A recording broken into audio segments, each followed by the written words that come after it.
The Wizard of Oz, Chapter 23.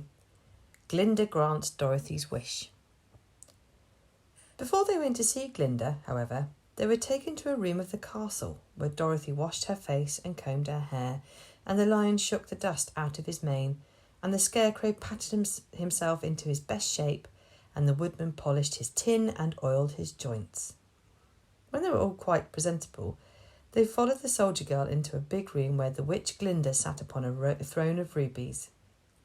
She was both beautiful and young to their eyes. Her hair was rich red in colour and fell in flowing ringlets over her shoulders. Her dress was pure white, but her eyes were blue, and they looked kindly upon the little girl.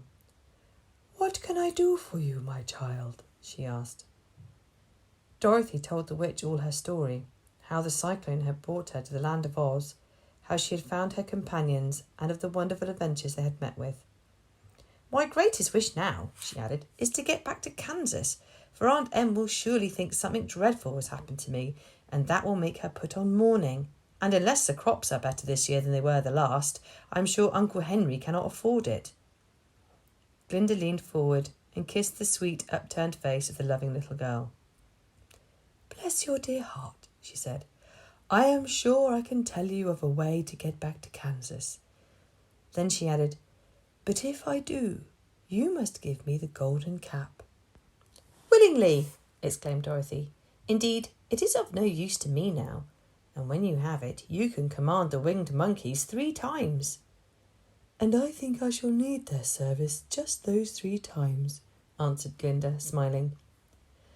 Dorothy then gave her the golden cap, and the witch said to the Scarecrow, "What will you do when Dorothy has left us?" "I will return to the Emerald City," he replied, "for Oz has made me its ruler, and the people like me.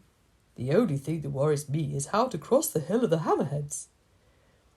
"By means of the golden cap, I shall command the winged monkeys to carry you to the gates of the Emerald City," said Glinda, "for it would be a shame to deprive the people of so wonderful a ruler." "Am I really wonderful?"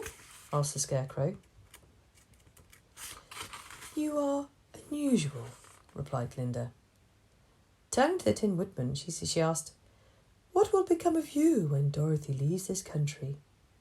He leaned on his axe and thought for a moment. Then he said, "The Winkies were very kind to me and wanted me to rule over them after the Wicked Witch died.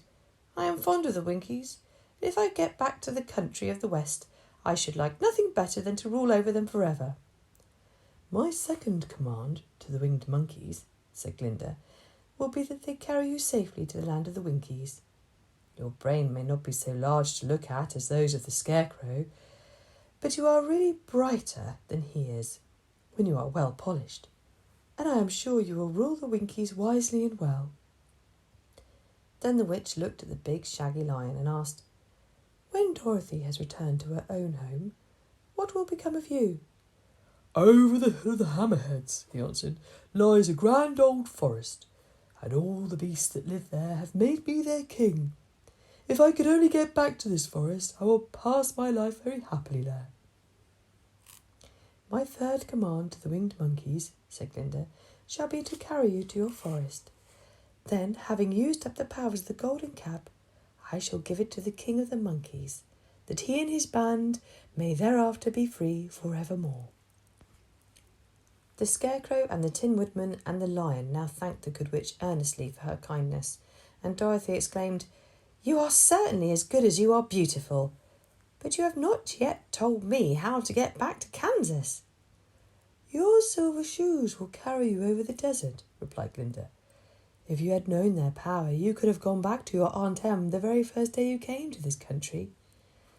"But then I should not have had my wonderful brains," cried the Scarecrow. "I might have passed my whole life in the farmer's cornfield." "And I should not have had my lovely heart," said the Tin Woodman. "I might have stood and rusted in the forest till the end of the world." "And I would have lived a coward forever," declared the Lion, "and no beast in all the forest would have had a good word to say to me."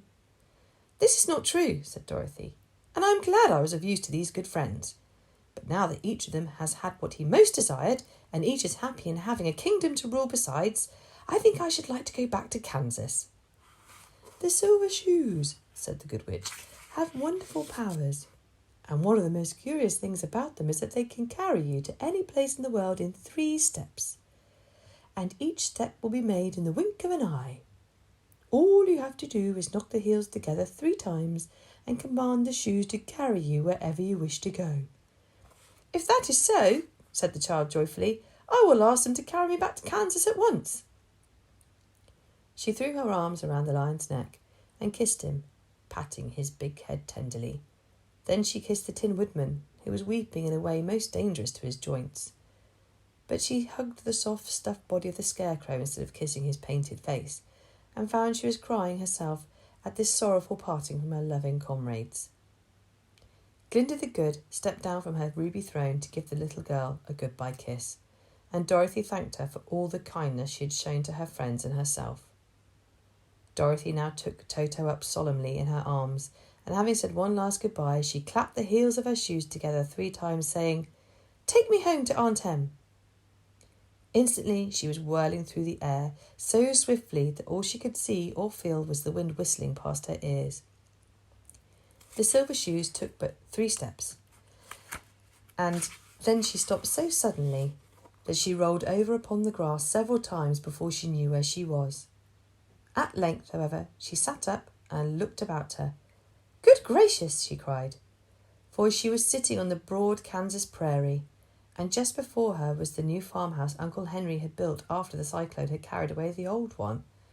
Uncle Henry was milking the cows in the barnyard, and Toto had jumped out of her arms and was running towards the barn, barking furiously. Dorothy stood up and found she was in her stocking feet, for the silver shoes had fallen off in her flight through the air and were lost forever in the desert.